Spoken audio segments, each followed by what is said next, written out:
بسم اللہ الرحمن الرحیم۔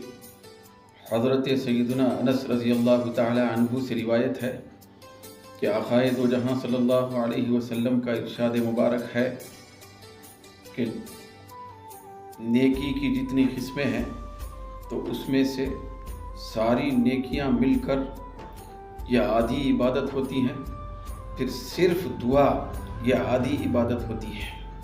پھر اسی طریقے سے سرکار پاک صلی اللہ علیہ وسلم کا ارشاد گرامی ہے کہ اللہ رب العزت کا ارشاد ہے کہ انا معہ اذا دعانی، جب بندہ مجھ سے دعا کرتا ہے تو میں اس کے قریب ہو جاتا ہوں۔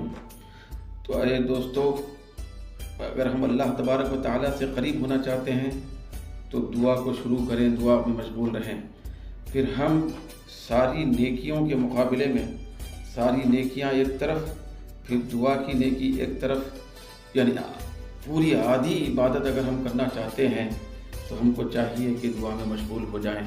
دعا اتنا قیمتی خزانہ ہے کہ اللہ تبارک و تعالیٰ خالی جھولیوں کو دعا کے ذریعے سے بھر دیتا ہے۔